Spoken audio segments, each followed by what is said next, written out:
All right, everybody, let's get this thing started. Good afternoon, folks. Welcome to the Lunchtime Discovery Series. It's good to be with you again for another edition of our program where we gather right here around the glow of the museum's YouTube channel to bring you some of the latest and greatest stuff happening out there in the world of science, nature, and education, all brought to you by us here at the North Carolina Museum of Natural Sciences. We are the broadcast partners with the organizers and producers of our show, the North Carolina Office of Environmental Education within the Department of Environmental Quality.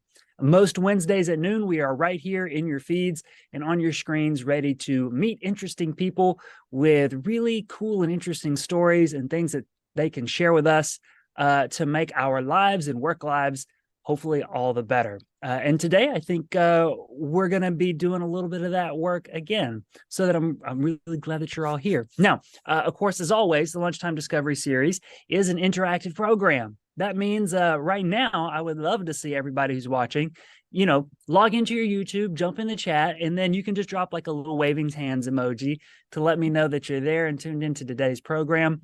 But as we go through the show, as questions come up for you or things you're curious about, drop those notes and questions into the chat on YouTube, or if you're watching on Facebook, there in the comments.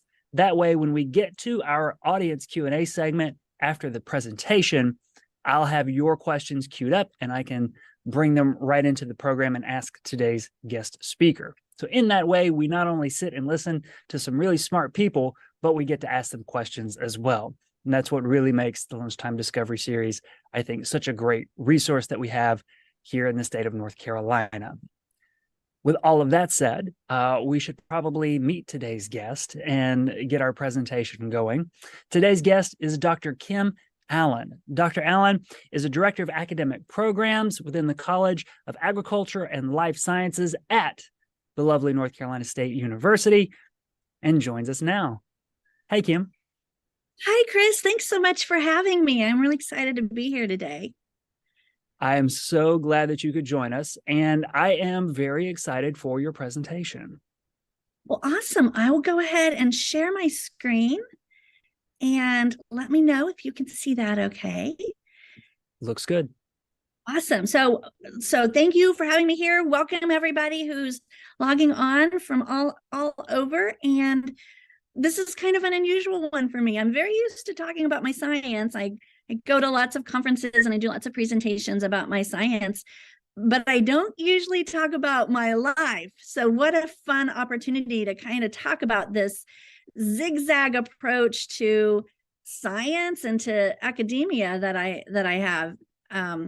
So I'm going to start by just letting you know that I am Kim Allen. I am a academic here at North Carolina State University, where I, for the most part, did a lot of work in family science, and now I do more work around student success. But you're going to hear all about that over the course of the next hour. I thought I'd start by just telling you a little bit about my story and the people that are a part of my story. So you can see here that my dad and my mom are on the bottom. My dad was a farmhand the whole time I was growing up, and we worked on a dairy farm, which is kind of interesting because my dad worked on a dairy farm as a farmhand. My grandfather, his dad, worked on a dairy farm as a farmhand, and my grandfather on my mom's side also worked as a dairy farmer, but he owned the farm. So my mom grew up milking cows. My dad grew up milking cows. So we have a lot of dairy in our history. I even have these funny memories of going into the dairy barn. Okay, this might be TMI, but the calf starter, the bag of calf starter that we used to make the baby bottles for the baby calves, tasted so good to me. I'm kind of embarrassed to say that. I probably shouldn't eat it. Don't let your kids eat calf starter. That's the lesson here. But this just shows some of my agricultural roots. So both of my grandmothers also worked on the farm. So I know we sort of sometimes lump men as the farmers, women not so much so, but my grandmothers were both also very hardworking. Neither of them were overly educated. My dad's mom went through high school. My dad's dad also went through high school. My dad went through high school.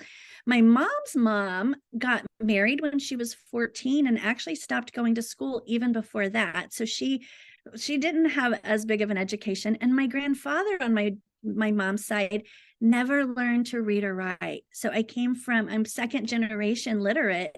So as you can imagine, it's been quite the funny thing going from, grandparents and even my parents, who my mom didn't finish her high school education either, but certainly has many, many other ways of intelligence. So being in academia still kind of cracks me up. Like, how did I get from there to here? And throughout my youth, I was always a joiner. So I'm going to be talking about the importance of belonging. Belonging was very important to me, even as a child, and I didn't even know what belonging meant. I loved belonging and I loved being a part of things. And I was, everything from the drama club to I was really a leader in the home economics arena, which ended up being my field of study and my content area on down the road. So there I am in all my high school big hair and glory, talking about the things that I did as youth. Now, another component that you'll hear me talk about today is my interest in working with youth and my work in youth development. And one of the questions I'll pose later, it really has to do with youth development and family science and how it all fits into ag, but I'll get to that later. So I'll tell you, so I went through high school very much engaged with all the activities that my high school had to offer. And I will tell you that my high school was a graduating class of 29. So it was a small but mighty little school where I had a lot of opportunity to connect with others and really build my interest in basically in all things from like extracurricular was my favorite thing. I loved all the extracurricular, as you saw, but also in the foundational educational component. So I loved my English classes. I did not love my math classes, but when I turned 18, graduated from high school, I was ready to leave small town Missouri. So I was born and raised in Southwest Missouri. I did not want to live there forever. I knew I didn't. So this is me on the night of my graduation party from high school, and then with my mom and my dad. And then that very next day, I hopped on an airplane to Newark, New Jersey, where I became a nanny for a family. And the families, they're like I just love them so much. They were like my family. So I moved into this giant, beautiful house in Upper Saddle River, New Jersey, with a physicist at IBM who had his PhD from Harvard University, and an attorney who worked in environmental law, and she had her law degree from Johns Hopkins. So I went from this environment where I had 29 people in my class, none of which really had a degree in higher education. I think my teachers had bachelor's degrees, but I wasn't exposed to the world of higher education, to living with this family in New Jersey that lived, breathed, and really talked about the importance of learning. And I'm like, I totally relate to this. I totally love this. So I was exposed to a lot that summer, including a number of cultural areas. Like, I fell in love with New York City, which was just a quick train ride away. And I got to see a lot of historical areas in and around the New Jersey, Connecticut, New York areas. So it was a wonderful summer. Prepared me very well for my next step. So I had competed in a Voice of Democracy essay contest, and I had won just enough money to pay for my application fee to the one school I applied to. Oh, hold on. I don't know what just happened there. Let me,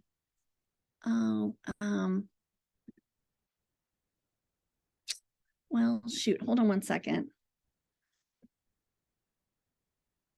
Let me do the slideshow again. Hopefully you all can see that, although I am now on the wrong slide. I can feel my face getting red right now.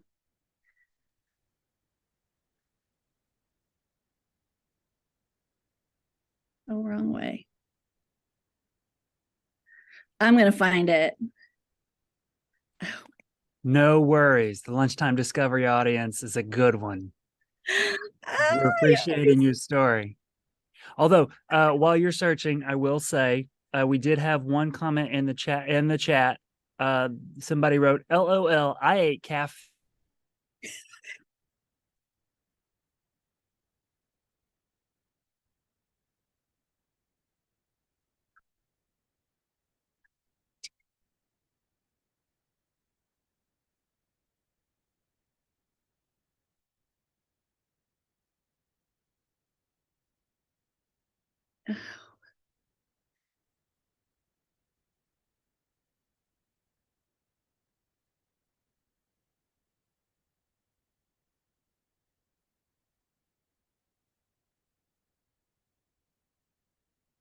I don't know if you all can see me, but I think I've lost everyone.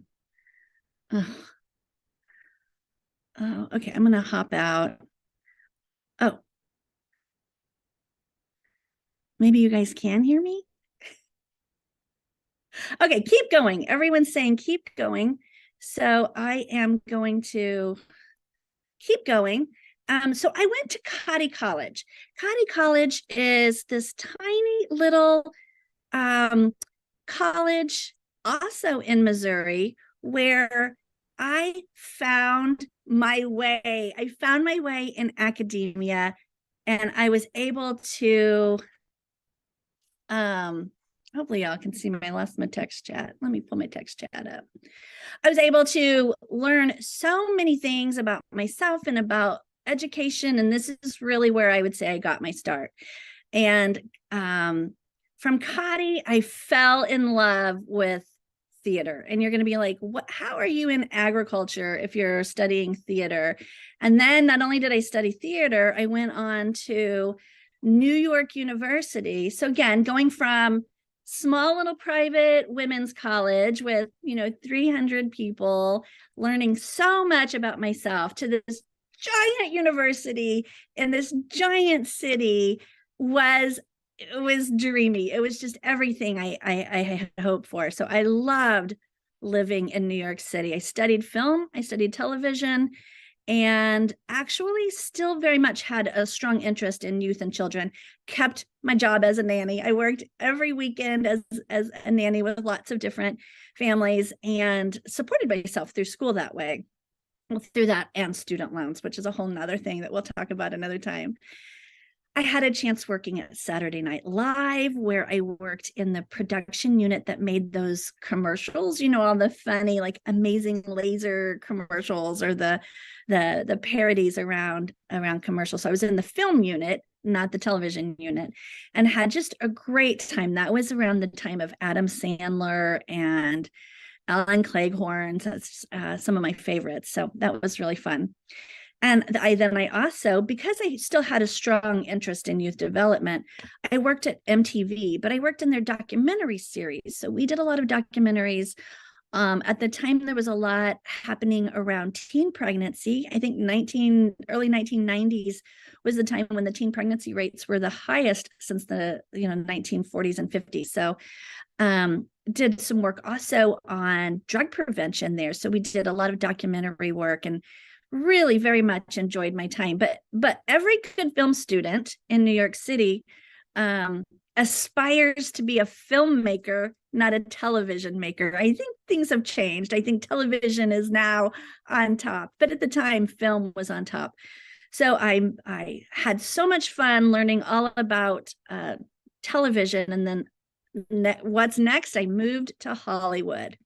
So one of the fun things about living in Hollywood was that I didn't work in Hollywood. Honestly, I worked a couple of jobs as a sort of a walk-on paraprofessional, but I didn't like the feeling in in LA. So I fell back to my comfort zone and became a nanny. Now I have a link of some of the of one of the houses that I nannied in that sold in 2010. And if that link of that house, if you could see it, there was a staff of 40 people who worked in this house. I was one of 5 nannies, and it was unlike anything I had ever even knew existed. Now I had worked for the Lings, who had a wonderful influence on me becoming who I was in terms of an academic and a person who loved learning and valued learning. But the family that I nannied for showed me a world of wealth that has since led me to my love of reality TV and watching really wealthy people on TV. Again, all for sociological reasons, of course, but it was clear to me that I wasn't meant to live in Hollywood. So within a year of moving to Hollywood to make my way, I don't know what keeps happening there. Hopefully you can still see that. So within a year of that, I guess I have links in there that I didn't even know I did. I went back to Southwest Missouri and I started getting a degree in counseling. So throughout my journey, I knew I loved working with families. I knew I loved working with children, and I very much wanted to continue in that realm. And so I got a master's degree from, at the time it was Southwest Missouri State, but now it's Missouri State University. And I had a wonderful time, mostly because I loved the content, but I also fell in love. So I fell in love with my sweetie, who was also at MSU, and we immediately were like, hey, let's drop out of school. He was done with school. Let's drop out of school and move to San Francisco and see what's there. So these are just some pictures of me and my sweetie this year on some of our adventures. We do like to travel and go to fun places. So another zigzag happened. I went to San Francisco and I got a job there. My degree in counseling, I didn't go into the counseling field just yet, but I stayed in the education, early childhood education world, where I was a Montessori teacher. And in my journey as a Montessori teacher, I fell in love with the work of Alfred Adler. Now, I don't know if any of you have heard of Alfred Adler. And in fact, I can put a link up, or we might be able to put up a link to Adler University. But what I found with Alfred Adler was the theoretical foundation to belonging, just how important finding a way to belong and being a part of something outside of yourself, whether that's a family, whether that's a community, whether that's a society. Adler spoke very, very intently about building community as a part of his work in psychology. And I took this course because all the children at the Montessori school, all the parents were required to take parenting education courses. And the parenting education course was built on Adlerian theory. And I'm like, well, I have to know more about this guy named Adler. So I convinced my husband to leave his job in Silicon Valley, right in the late 90s, so that I could go to school in Chicago. And in Chicago, I went to Adler University, where the whole focus was on belonging and social justice. So I think I had always had an affinity for inclusion and social justice. It was not necessarily how I was raised, but it was something I had found that I was of interest in. So I got another master's degree in marriage and family therapy. But the focus of Adler University is really about using the psychology to create a greater good. So I got this master's degree in marriage and family therapy, and expected that my life would be around supporting children. But in supporting children, I recognized that you really have to support the whole family. And that was a big aha for me when I was getting this master's degree, that no matter how much I wanted to help children on an individual level, if I wasn't going to be helping them in a way that also supported their family, I was missing an opportunity to create true impact. So after I graduated from Adler, I got a job as a therapist at a center in St. Louis called Kids in the Middle, which was a wonderful experience. I got to help children whose parents were divorcing and help them all come together and create plans that centered on the child, and was able to really work in that family system to help create change for families. But it wasn't long after that that I decided that I would take up a career in parenting education specifically. And I did that through my first job in cooperative extension. Now, North Carolina, we call that an extension agent. And I would have been an extension agent if I had had the job in North Carolina. But in Missouri, they call them specialists. So I was a specialist in that I covered 4 counties, and my area was primarily parenting or human development. So my role took me back to my very hometown that I had wanted so badly to leave several years earlier, and ended up back home near my family, and had just the greatest time learning to do parenting and youth development work with cooperative extension. But as we know, if you're a parenting expert, there's probably some part of you that has an interest in families in general. And that's why I decided to work on my family. So that was when I started. I had my very first child, and this is just, I don't know what I keep doing. I guess my images are messed up. So I had all these people. These are all my family. So I had 2 kids that were a part of the deal when I married my husband, Madison and Skylar on the end there, and then my husband, my dad, and my mom, and then the 2 children on the other side are my daughter Fiona and her another member of our family, Safia, and then Tawana and Sophia on the bottom. So Sophia on the bottom holding the white dog, and Fiona in the black are my biological children. And then Zoe, who couldn't be there for a picture day, is our daughter that we kind of claim her. She is from Turkmenistan and was studying here at Meredith College when she said, "Hey, I need a place to stay for a couple of weeks." And then 3 years later, she found her own place and ended up getting her master's degree in nutrition here at NC State. And now she also works in cooperative extension. So Sophia here, and then my daughter Fiona, who I say channels a little Wednesday. Do you guys see it? A little Wednesday Addams right there is my Fiona. So I tease her about how she looked on picture day that day. And now that the TV show Wednesday's out, we all get a good laugh out of that. So I had my family and started practicing some of the family science in my own home. But my question really for all of you then is, so I'm doing all this family science, I'm doing therapy, I'm doing counseling, I'm doing parenting education. How do you all think family science fits in ag and life science?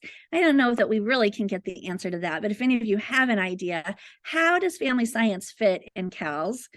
I'm guessing many of you might wonder how that science fits. Well, the answer is back to that cooperative extension component. Way back in the day, the U.S. government said land grants need to not just serve agriculture and engineering, but it also needs to serve the families.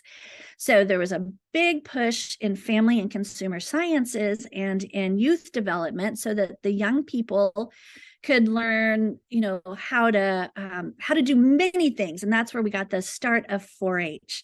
4-H was our first youth development program as part of the cooperative extension, first and our biggest still. And then family and consumer sciences has often focused on food safety, health and nutrition, but there's also other parts of family consumer sciences, and parenting and human development is one of those. So that's how I found my way into College of Ag.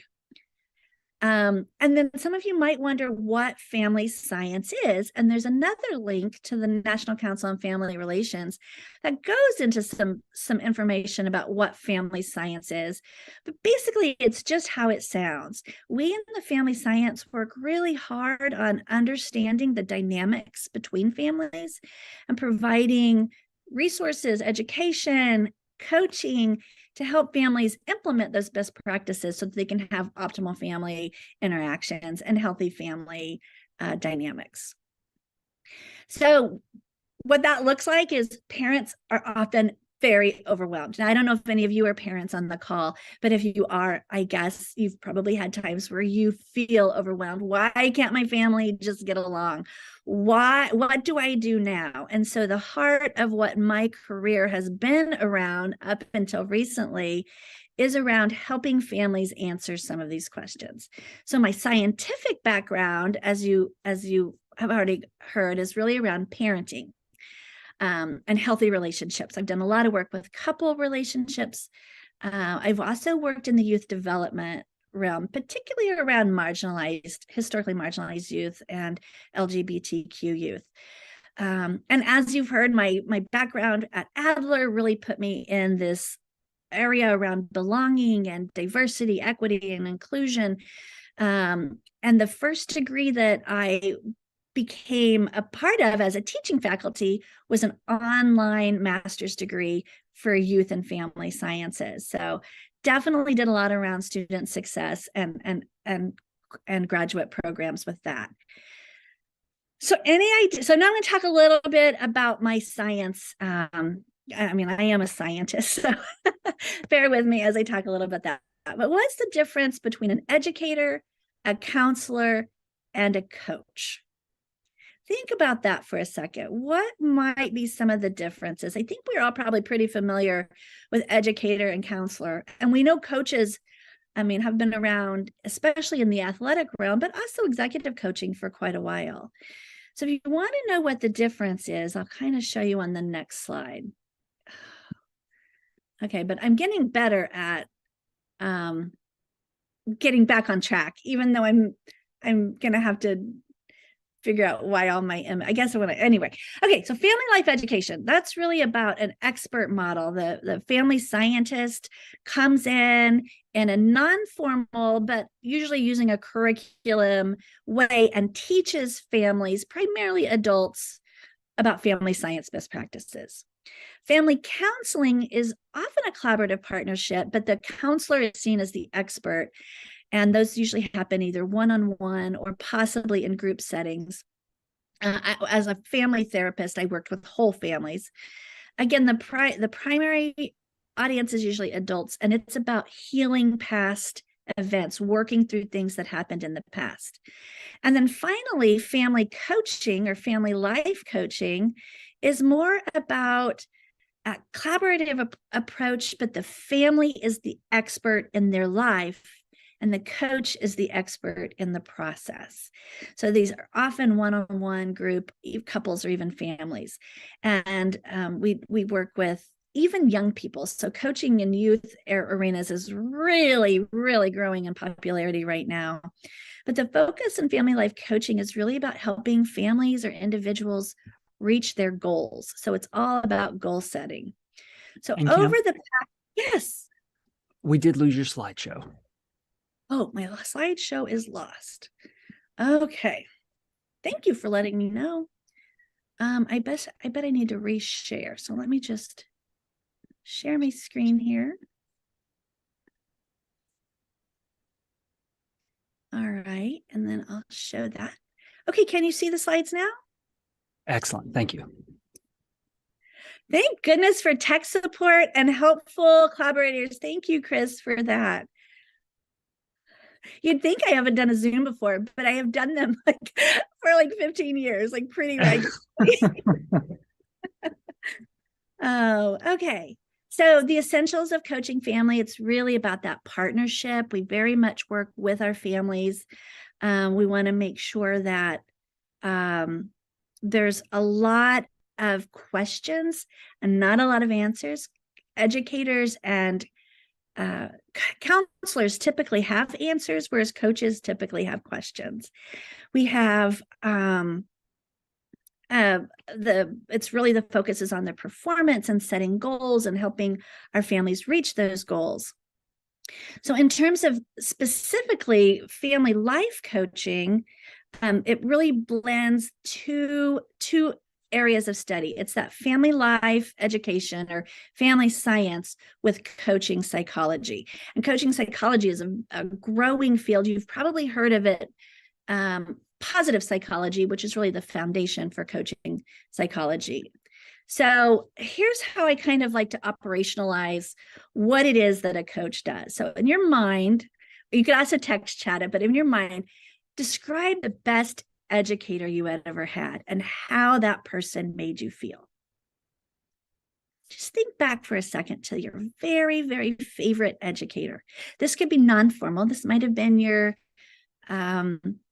summer coach for your ball team. This could have been your 4-H youth development agent. This could have been your math teacher. It could be anyone. How did that person feel and what helped to make them great? Now think about your worst, that person that really kind of discouraged you, that you did not feel like you could learn from. What were the qualities of that person? Now, I've asked this question to hundreds, if not thousands of people. And what typically is shared is that the good ones used a lot of positivity. The not so good ones used a lot of negativity. And so when you boil the science of coaching kind of into how coaches really help, is we pull on our clients' strengths. We work really hard to help those clients think about what worked in the past and what skills were used in the past, and how do we use those skills today to reach the goals of today. So it's a very strengths-based, positive approach to human behavior change that we're partnering with our clients to help them find their way forward in their goals. And so I was kind of doing this coaching a little alone, and I was feeling lonely. And so I reached out to some of my listservs and I said, hey, anybody else doing this work? And a couple of people were. 10 years later, we have a whole association for family life coaches. We have had 5 conferences. We have members all over the world. And although we're a young association, we're growing. In fact, next year will be the first year I will not be on the board. So it's really coming into its own. And if you're interested, definitely do a Google for Family Life Coaching Association and learn all about the great work that we're doing there. As part of the process, I also wrote a text, which was the first textbook, maybe still the only textbook on family life coaching, so that we could be formalizing the process and making sure that the science behind coaching. My daughter, the one that looks like Wednesday Addams, says, oh, don't call yourself a coach. Anyone can call themselves a coach. And she's right. The coaching profession is so new that there's not a lot of standards. There's not a lot of rigor. So we're working really hard to build those standards and to build that rigor so that when folks come to find a family life coach to help them with their family dynamics, they can trust that this is someone who has the scientific background and the training to be able to do the important work of helping families. And that kind of brings me into possibly my favorite role on my Zig-Zag life that's taking me from movies to family science, and that is this idea of teaching.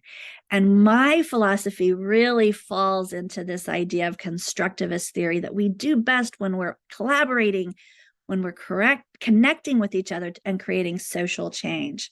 So you're seeing the themes of my life here, still trying to figure out this zigzag approach, but it's coming there. And these are just a few of some of my favorite students that I've worked with. They are doing amazing things. They're using the creativity and creating social change. We have Tia Bell, who is in the Washington, D.C. area, has started her own nonprofit working on gun violence and trying to help the young people in inner city Washington, D.C. Have opportunities to build resilience and create opportunities for themselves. We have extension agents. We have disability advocates. This is just my pride and joy, are my students that you see on this screen doing amazing work throughout our state and our country, and even outside of our country, because we have Mariama who's doing her work in her home country of the Gambia in Africa. So that was my area in family and consumer sciences and the youth family community sciences program. As I was there, we were able to just train and mentor and have amazing students come through our program. And I'm so proud of the work that we did that as part of the College of Ag and Life Sciences. And then about 2 years ago, I decided that I would move from my teaching role and my research role into an academic leadership role. And so that is when I started my leadership journey here in the college. And as you can imagine, graduating from a high school with 29 people, where both sets of my grandparents, no one in my family had ever gone to college, and then moving into a leadership position at a college, I can't even believe it. Like, look at the office I have. I am in such an amazing place in my life, and I feel so grateful every day that I now get to sit at the table here in our college and advocate for things like belonging and social justice and family science and the things that I really value. Did it again, but watch, I'll get this back really fast. Oh, there we go. So now I am in Cal's academic leadership. Oh, I missed a slide, but that's okay. I think I can skip that slide. So the place I'm in now is I started my role in the academic programs office just over 2 years ago when I was the associate director, which means I got to help with a lot of student success related activities. Well, after just about a year, our amazing Dean Richard Linton, got a job as president of Kansas State University.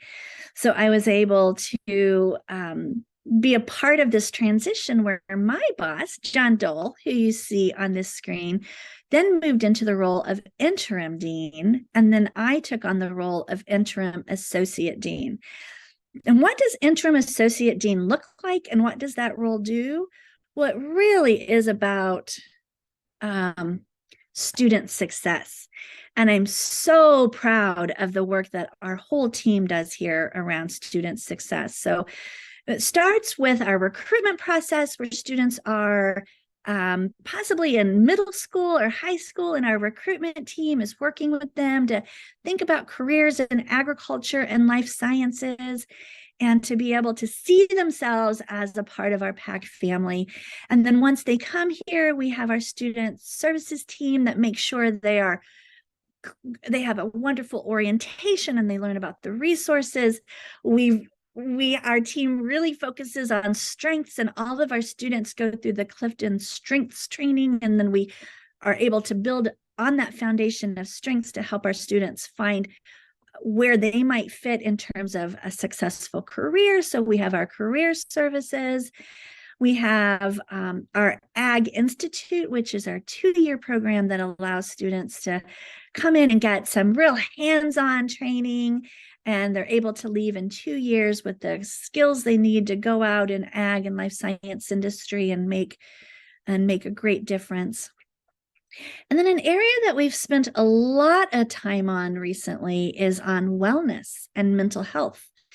So I'm sure you all are aware that the trends around wellness and mental health have really gone up lately. So there's a trend where students are needing more mental health support, and we're experiencing higher levels of mental illnesses such as depression, anxiety, and a variety of others. So we've had a couple of champions in our department who have really advocated for wellness, and we now have an embedded counselor in our college, where our students don't even have to wait, and they can just sort of have access to counseling services.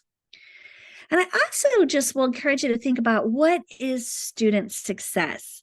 My guess is you all have plenty of examples from your own life of how students can be successful. And we want to just incorporate every opportunity we can for our students. So in addition to the programs that I just talked with you about, we want to also make sure our students have opportunities for co-curricular activities. So what does that mean? That means things like studying abroad. We have opportunities for our students to travel and learn all over the world. We have research opportunities so our students can work with the amazing researchers here in our college.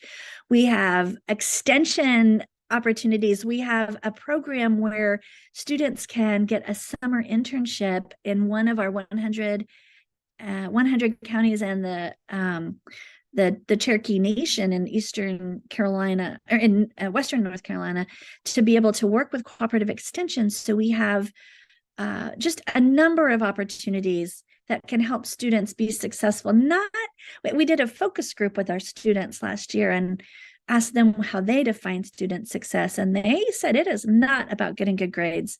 It's about how you feel. It's about how you can move through life in a way that isn't stressful, that's full of opportunities. And so we really want in our college to make sure that our students have access to all of those success opportunities. And then finally, I'll just talk about how it's sort of a philosophy that the future will always present challenges. So definitely, I love my challenges. We all have our challenges, but using that strengths-based approach and trying to have some positives, and I'm not saying bad things don't happen. And when bad things happen, we have to deal with them. I mean, that's not to sweep the bad things under the rug, but to really see the challenges as opportunities. And that's my challenge as a leader, is to, as those challenges come up, how do I turn those into opportunities? And from my Zig-Zag life, you might be able to see how I've been able to do that to some degree. And through it all, I really live by Maya Angelou's quote here, is that it's really not about what we say. It's not even really about what we do. So often it's about how we make others feel. So I hope that you all, in your zigzag or straight, I have students, for example, many of our animal science students have a very clear pathway that's pretty straight on where they want to go. So a zigzag life is my experience, but there are many pathways. So whether you're on a zigzag or a pretty straight life, my hope is that the people who come around me feel supported, feel like they belong, that I'm creating environments that can help people belong regardless of the pathways. And so want everyone in our college to know that they belong. And I hope that wherever you are watching from today, that you have found your place where you belong. And if you haven't, I encourage you to build that community, join, take a part, invite people to be a part of your community so that you feel like you do belong. I think the essence of a happy life is having that community where you do belong. So that's my zigzag approach to life. And I hope you all, again, I've never done the talk where I talk about my life. I'm usually talking about my science, although I stuck a little bit of science in there. But I hope you all have some forward thoughts about how you might find belonging in your own zigzag path. And so with that, Chris, I will turn it back over to you. Kim, thank you very much. Oh, my pleasure. Absolutely fabulous stuff. To the point that you were just making, a lot of the presentations and presenters that we have here on the Lunchtime Discovery Series are scientists, and they're sharing their data or they're sharing findings. I think the last one we did, we were learning about tiny invertebrates that live in the ocean, right? And was great fun. We learned a lot of really interesting things about the natural world and the way the world works. But so often it's great to be reminded, like today, that there's so much that goes into working with people, and particularly the people who I know are tuned into this program, who style themselves as lifelong learners and as educators themselves.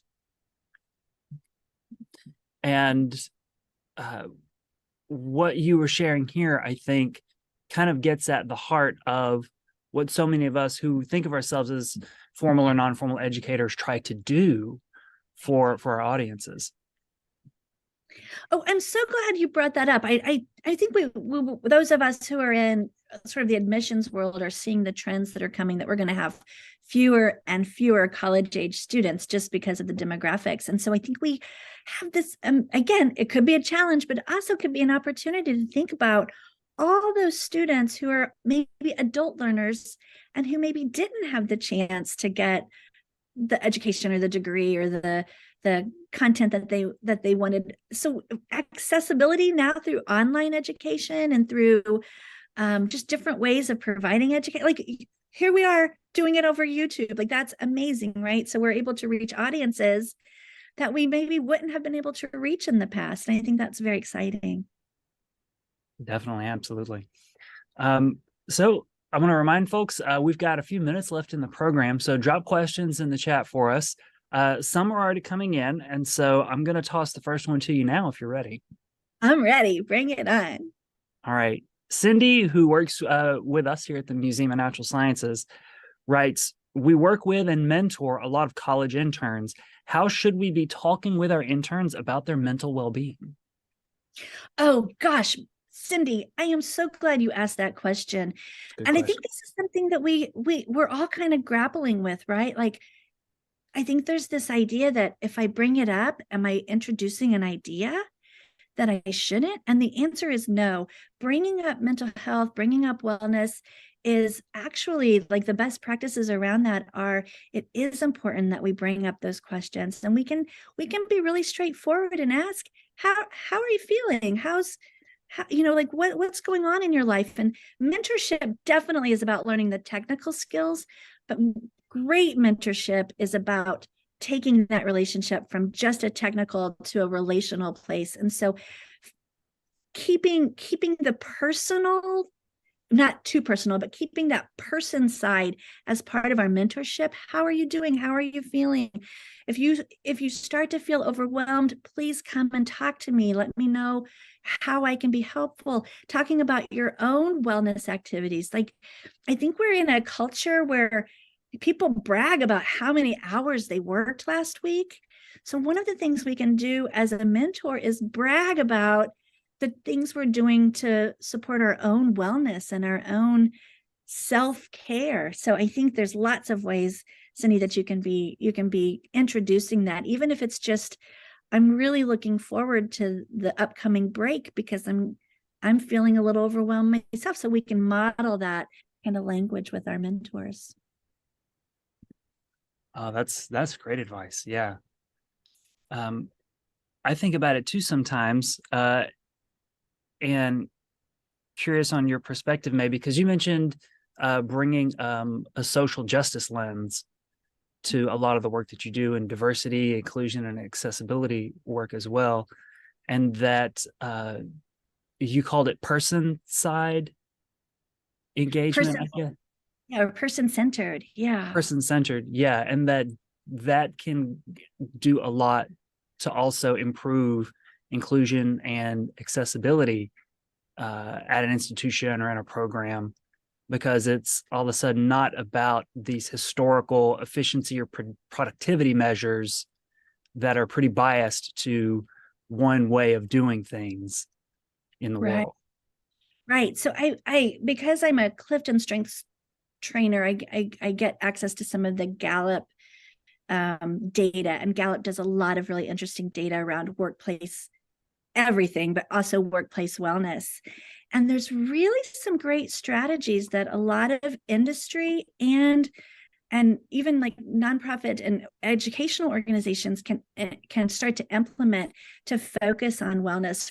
For one, just talking about wellness, talking about mental health, talking about these kinds of things in open forums, I think is a veering from the old norm. I think it's the new norm now. So the fact that we're talking about that, and there's so many strategies that we can be doing where we are doing person-centered. And I love that our younger generation really gets this. I think we talk about the great resignation as this sort of complicated thing, and it is very complicated, but I think that the lessons that we can learn from that is that younger generations want a healthy balance. They really are teaching us in many ways how to talk about things like self-care and wellness and balance in ways that we haven't done as well in the past doing. Excellent. Thank you.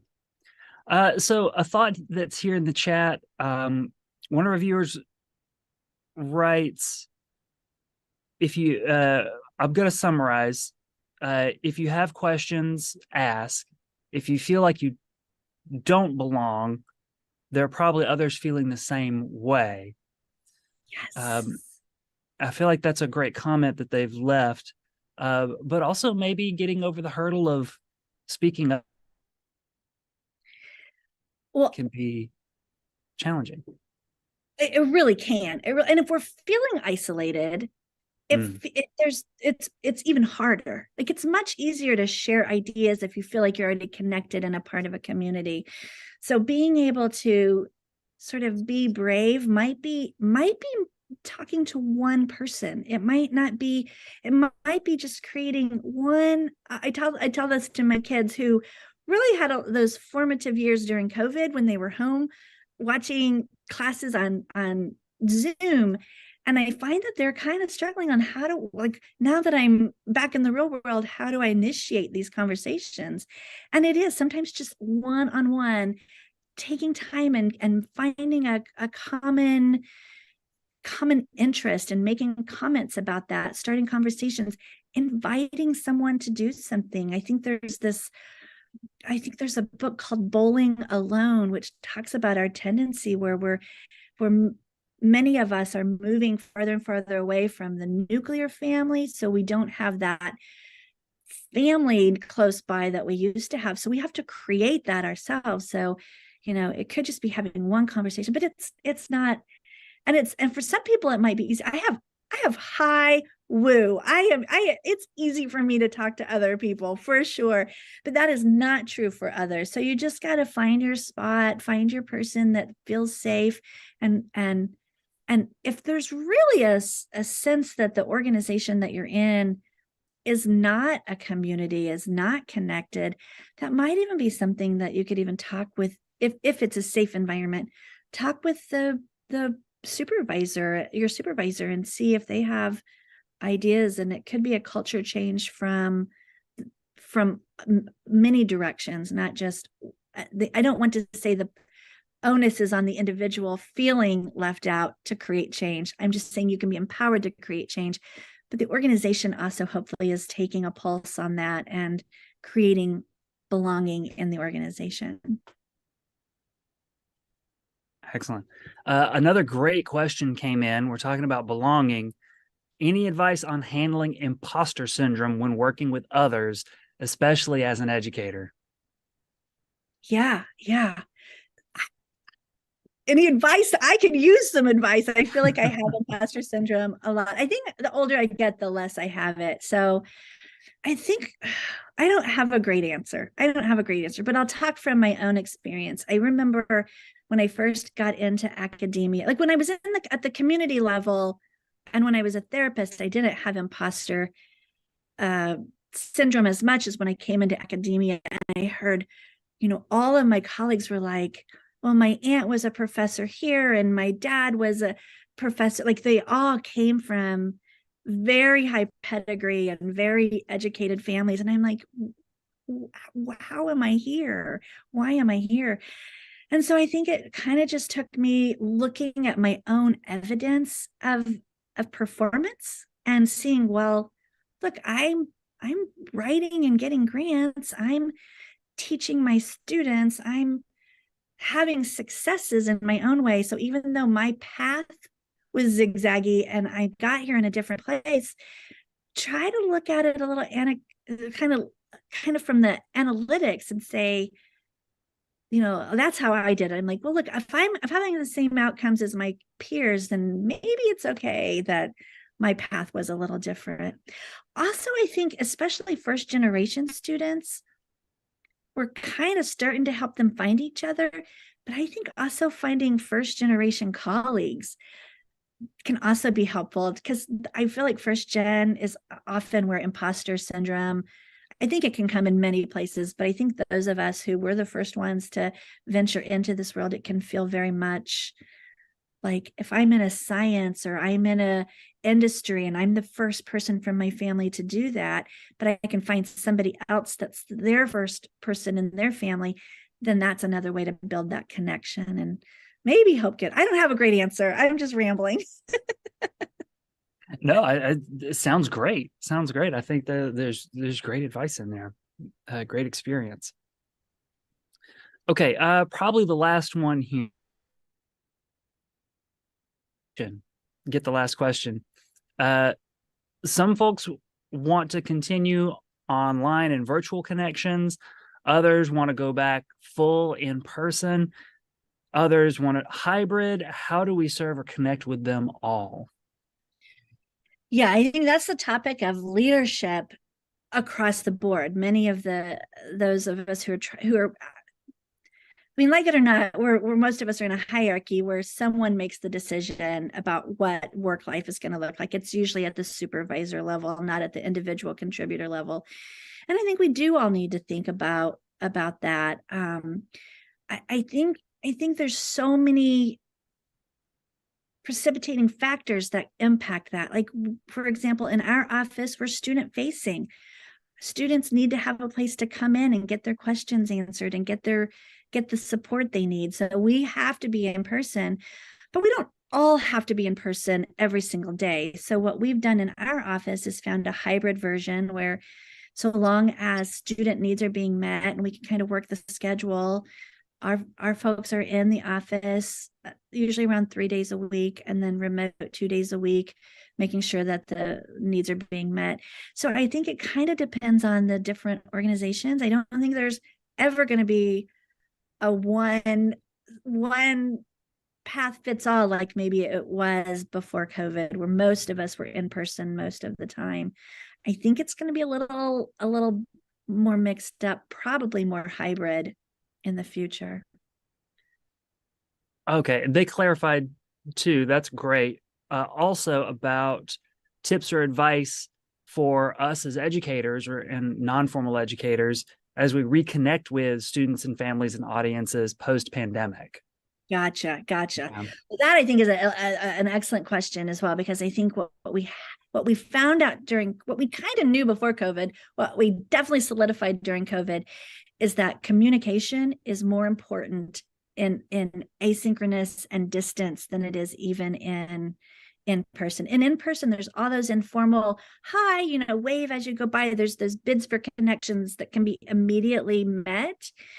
But if someone isn't physically present and you don't make the intention to build those connections, then the relationships can really separate. So intentionally putting out communication.